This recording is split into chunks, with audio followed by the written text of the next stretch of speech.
Hi fellas, happy Homebrew Wednesday. Friday here in the UK. Could go out tonight, tomorrow, Sunday, Monday, Wednesday, who knows. Anyway, in the world of Cheshire. A few shout outs tonight. A few guys have been watching quite recently. I really enjoy the videos. I'll explain them later on. I've also got my first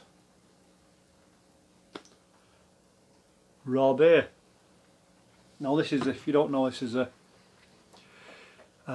style of brewing where you don't boil, you just mash and then you sparge, cool and ferment. So there's no hops in a boil as such. You can use a hop tea, you can use a dry hop. Some people put hops in the mash.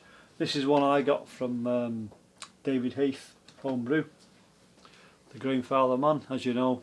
So let's give it a crack on a pour and we'll talk what's into it. So just a 10 litre batch. Had a bit of a spillage, ended up with 13 bottles. Not a lot, is it? So bit of a hiss. Let's all look. Cheers. So it's a raw Nipah. Let's have a look.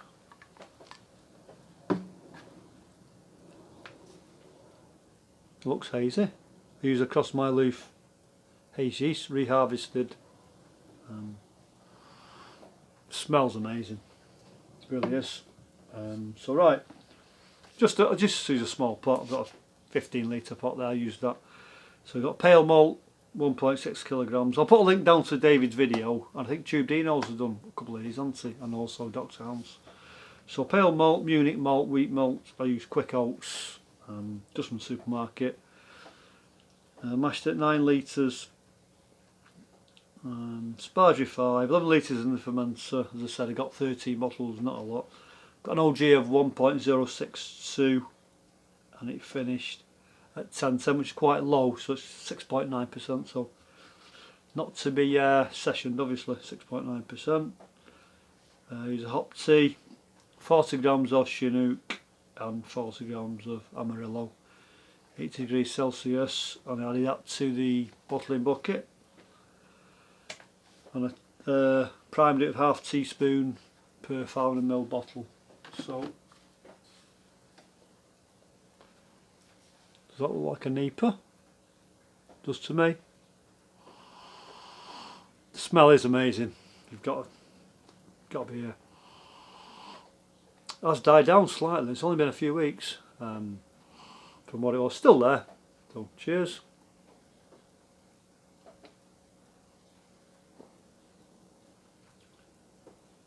Oh, it's a fruit bomb. Absolute fruit bomb. Very little bitter as you would imagine because the hops went in a hop tea.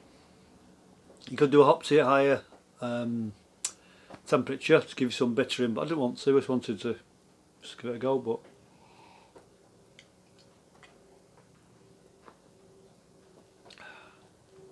I'm loving that.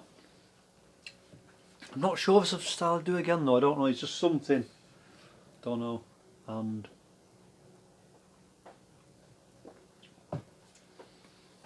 if anybody's thinking of brewing one, I wanted one of these. I've got a couple of these going out actually. I must apologise because I've had 3 of these, not tonight, over the course of the last week and a half, and gives me the shits basically. It's something I've not done, I don't know. No DTS, he'll be up for trying one either way, so I've got a few more bottles, might send a couple out, but I don't want to make people ill. But yeah, I've really, like the 3 days after it, and I only had one per night, so it's got to be that, can't be anything else. Right, some shout outs. Now, recently I've been watching Finroo's Homebrewing down in New Zealand. Really enjoyed his videos. He's like old school like myself. He sits there in front of the camera, says what he's been doing, says what he hasn't been doing, what he'd do differently, and he's just like really nice guy. And hop harvest, absolutely fantastic. So I'll put links to every shout out in the channels below and the videos I found helpful, and you guys might find it helpful as well. So what I've been doing, I've done a bottled version 2 of the Cooper's European Lager. I don't think, and there's more gone into that, I don't think it's going to be as good as version 1. Just my feeling at the moment, but we'll see. Last week I did the Irish Stout, which is under that blanket, if you can see it, under that fleece blanket. I've got Fermenter there. What I do, I put a heat belt on and I put a couple of throws over it, and then what it does, the heat belt's not using on and off all the time, holds its temperature quite well, so it does well. Fermenting at 20 degrees Celsius on that one. I use the Cross My Loof Irish ale yeast, as the guy on the shout outs is G-Town Brewer. Put a video link to that one. What else? I've done I have a book somewhere, it's not here, but one of the very first homebrew book, and he's got a Belgian lefty triple. It's a kit. Kit and 1.5 kilogram of malt, liquid malt extract. I couldn't find it at the time. I have used dry malt in the past. It was okay. So what I've done, I've used two Geordie lager kits. So that's the main. That's the main bulk of the ingredients. I did a hop tea with. I'll just cook my notes here. I should know how I did it this morning. Quite organised now actually.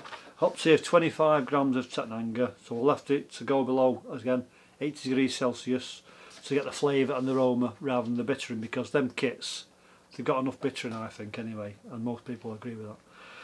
So I used two of the kits. I used 500 grams of Demerara sugar, which is perfect I think for a Belgian type beer, and 680 grams of golden syrup. That's just a bottle, that's Aldi. So what I do, I tend to do my mixes in a kettle, or like a boil pot. So 1 litre of water, boil it up, leave it for 10 minutes with a teaspoon of yeast nutrient, and all I do, that just sanitises everything. Do mix in the actual pan, then transfer it to the fermenter. And you can use a proper steel whisk in the pan, so it doesn't matter, so you're not going to scratch a plastic fermenter, are you? So I've got an OG there of 1.060 on my notes. Smell not much, looks light amber, tastes strong malty I got, so it should be 6% plus. And you guys know what the Belgian Leffy is? ABV, I think that's about 6 point. Is it late 5s, early 6s? Let us know if you know, comments below please fellas. And I use a Cross My Loof Belgian ale yeast. I pitched at 17 degrees Celsius. I could have gone higher actually. I'm going to ferment it out at 25 degrees because it says, got the notes there, it's just the really good yeast these, and really good prices. You can get Cross My Loof. I use eBay, and if you get a pack of 10, they work out about £1 a packet, ridiculous.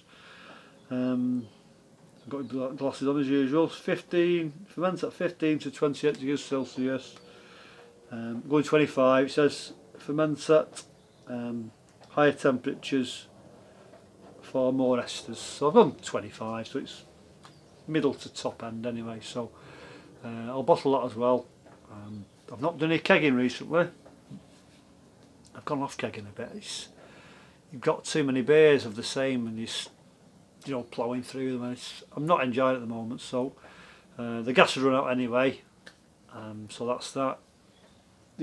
I'll mention to Safa Brew as well. Thanks for that, mate. If you come to look on this one, I've got the chubby. I'll try and show you there.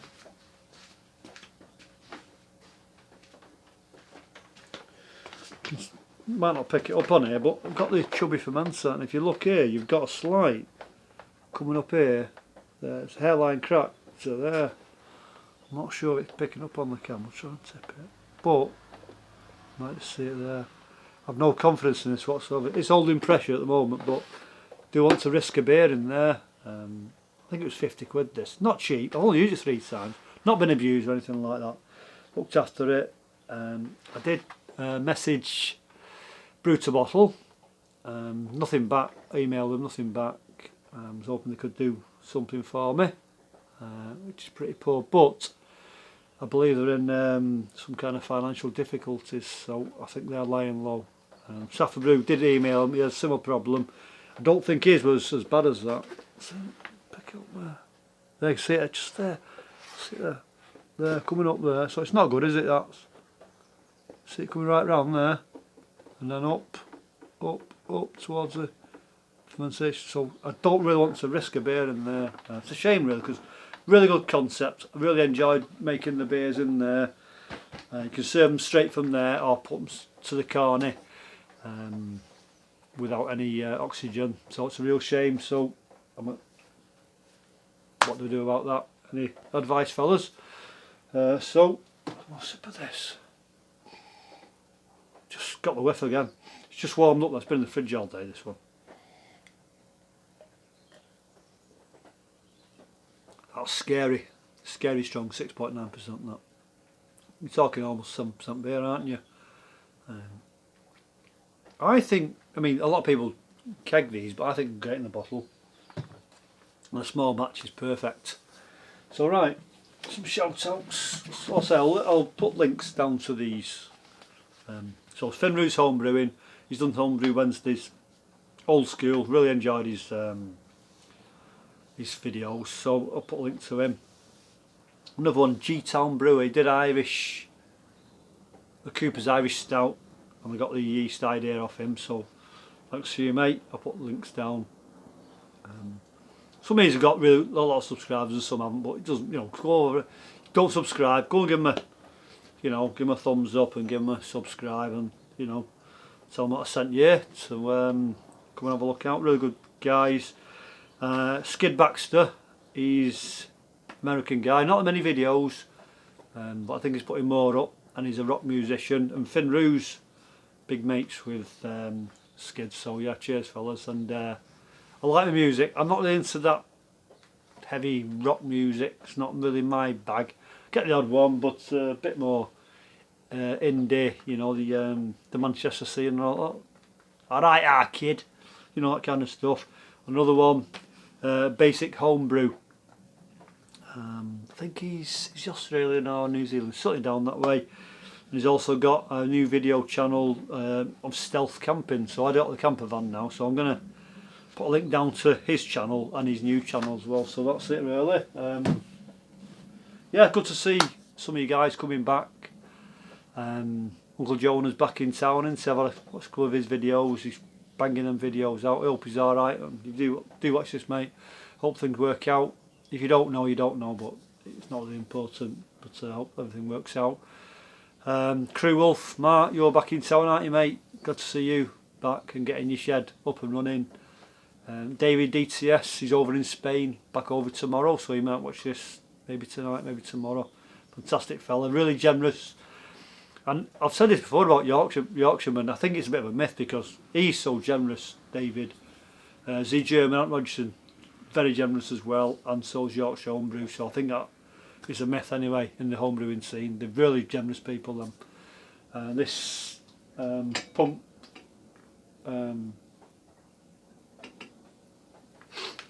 peg was from that was from Tony. Won a competition, was it? He's 1,000 subscribers. I think I won his 500.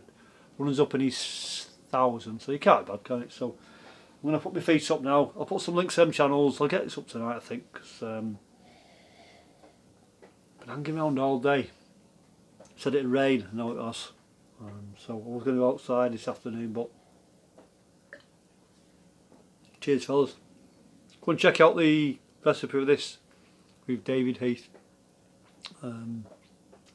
Just a really, really good beer, but I don't know if it's something I've done, but should a raw beer give you the shits? I don't know. It's the first one I've made, and like I say, every time I've had one I've been a bit should we say loose in the morning. Cheers fellas, thanks for watching, have a great weekend, catch you later.